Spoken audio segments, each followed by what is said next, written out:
nombreuses recommandations formulées par les observateurs électoraux dirigés par l'Union européenne sur la base des problèmes survenus lors de la dernière élection présidentielle de 2018 n'ont pas été suivies par Madagascar. Il reste beaucoup à faire pour garantir des élections transparentes.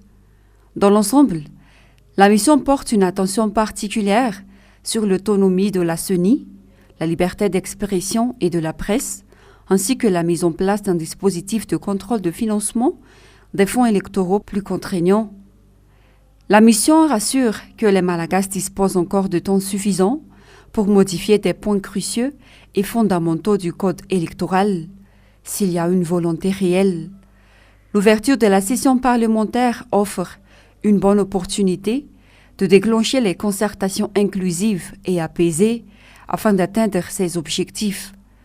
Des résolutions devraient être prises avant les échéances électorales. Donc il suffit de se mettre au travail. Il y a des députés, il y a des sénateurs, il y a des experts au niveau de la société malgache. L'Union européenne peut appuyer cette expertise. Mais l'idée d'attendre Godot, comme on dit, et l'idée d'attendre une date limite n'est pas une solution. 60 jours, c'est beaucoup de temps si vous voulez vraiment travailler. Il y a d'ailleurs une autre session à l'automne, c'est toujours 60 jours. Cette session peut être préparée. Il y a dans les parlements au monde un travail préparatoire en vue des sessions qui sont celles où vous vous mettez d'accord et vous procédez au vote.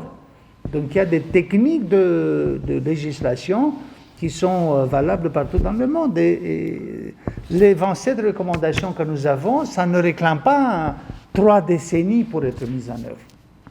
Mais il faut que pouvoir et opposition se mettent d'accord pour vraiment procéder dans cette direction, parce que les recommandations que nous avons faites, je le dis encore une fois, sont basées sur les aspirations de tous les acteurs politiques, sont une synthèse. Elles ne représentent pas le point de vue de tel ou tel candidat ou de tel ou tel parti, parce que quand on a fait l'observation, on ne savait pas qui sera au pouvoir et qui sera en opposition. Donc nous avons relevé toutes les aspirations. Ce n'est pas une expérience européenne qu'il faudrait faire la vôtre. Il y a suffisamment de bonnes pratiques et d'informations. Il suffit de mettre sur papier les choses, commencer une vraie négociation et faire les modifications.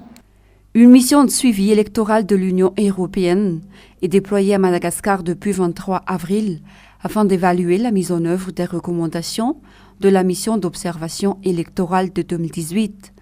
La mission de suivi est dirigée par l'ancien membre du Parlement européen. Ils ont rencontré un grand nombre d'interlocuteurs tels que l'État malagasy, les plateformes et partis politiques au pouvoir et opposition, la société civile et la communauté internationale. Cette mission de suivi prendra fin le 22 mai. Une semaine consacrée à commémorer les grandes luttes populaires du pays.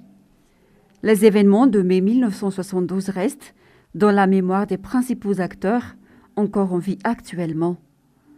Au nom du devoir de mémoire, certains d'entre eux, en collaboration avec des associations indépendantes et des chercheurs, ainsi que des universitaires, ont programmé diverses manifestations cette semaine. L'une d'entre elles se déroule en Tannarin, dans le but de vulgariser au grand public les réalités de l'époque.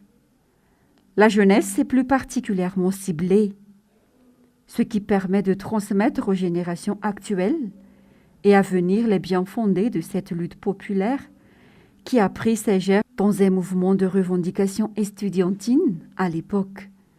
Ces événements pourraient en tout cas constituer de repères pour les jeunes d'aujourd'hui afin de faire face à diverses formes d'intimidation et d'injustice à différents niveaux. La lutte n'est pas terminée et elle continue à ce jour selon les acteurs de mai 1972. Si à l'époque le combat mené par les étudiants en particulier et la population en général visait l'héritage colonial, aujourd'hui, l'injustice a pris d'autres formes et la jeunesse est invitée à leur tour à y faire face.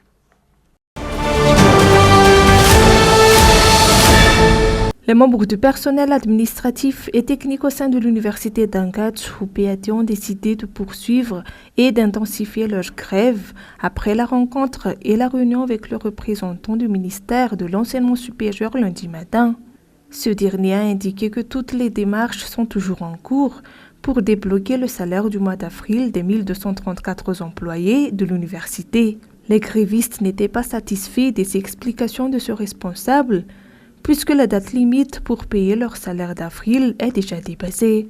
C'est la raison pour laquelle ils ont décidé de continuer les manifestations qui ont débuté la semaine dernière. Ils ont décidé de suspendre leur travail et toutes les activités, comme les examens universitaires, depuis le mardi 10 mai. Les protestations ne s'arrêteront pas tant que leurs salaires ne seront pas perçus, comme ils l'ont indiqué. Le personnel administratif et technique a aussi exigé que les employés de l'université qui sont partis à la retraite reçoivent leur pension comme il se doit.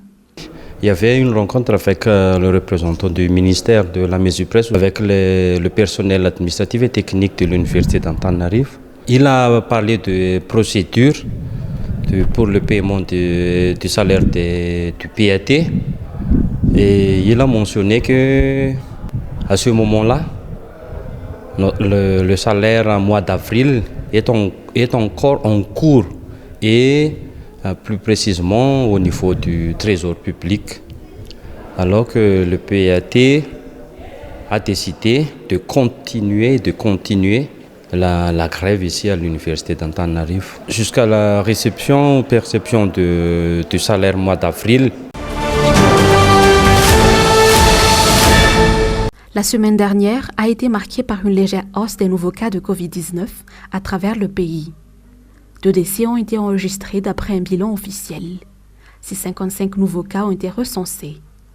C'est la région Analamang qui est pour le moment la plus exposée, avec 38 nouveaux cas. Les professionnels de la santé n'ont de cesse d'attirer l'attention de tout un chacun et plus particulièrement celle des autorités sur l'importance de la vaccination tant que l'épidémie persiste. Le taux de vaccination avoisine les 4% à Madagascar. Aujourd'hui, alors que 800 000 doses de vaccins ont été récemment jetées. Le niveau du rythme de vaccination est parmi les plus faibles sur le continent africain, dans la Grande Île, alors que la pandémie est loin d'être maîtrisée de façon durable.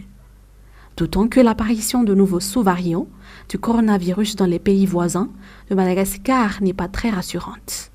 Les médecins ne cessent ainsi d'inciter la population à se faire vacciner.